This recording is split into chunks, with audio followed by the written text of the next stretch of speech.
former acting ICE director Jonathan Fahey joins me now. Jonathan, what do you make of these protests? The governor says they're just shouting and waving flags, which is their right to do. It looks a little bit more aggressive to me. What say you?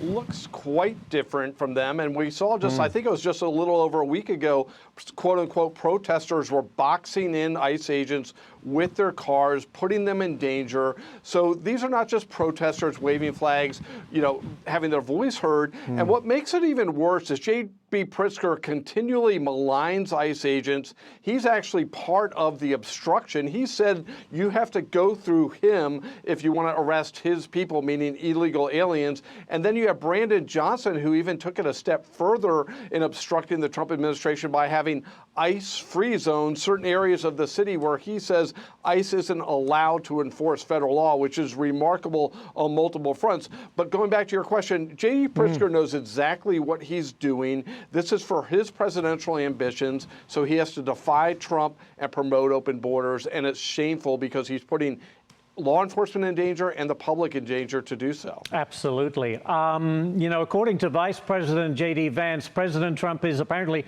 looking at all options, which would include invoking the Insurrection Act. What do you think of that? Should he do that if it gets to that point?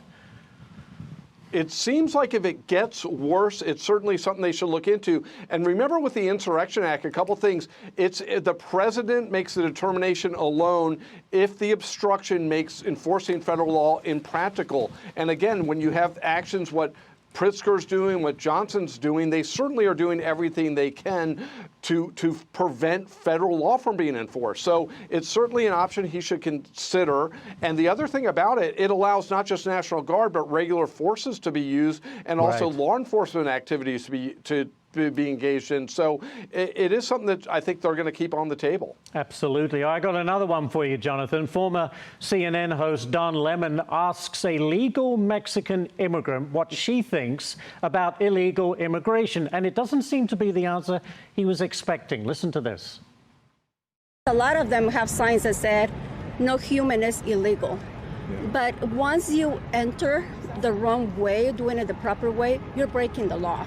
It's not a crime. You're not breaking the law. I mean, you are breaking the law, but it's not a criminal act. Those laws are being broken left and right, and people are not being accountable. And it gets to the point where little by little starts growing and growing till it gets to a place where you can no longer live and be safe. In Mexico, they are doing mass deportations and they're using force. Nothing like you see here in the U.S. No, they start beating you up and then they question you later. We're there. That's happening. Not even close. Not even close. You know, Jonathan, he said illegal immigration, that isn't a crime. Well, they're breaking the law, aren't they?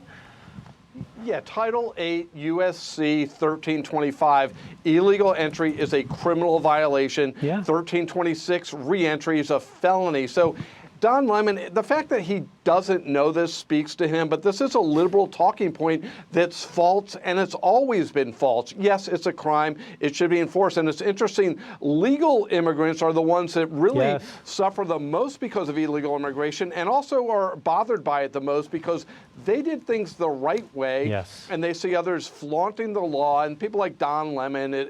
I mean, he's not a serious person, but some people actually take him seriously, which puts lives in danger. Certainly does. We're going to have to leave it there. Jonathan, thank you so much. A very good discussion. Appreciate your input. Thank you. Thank you.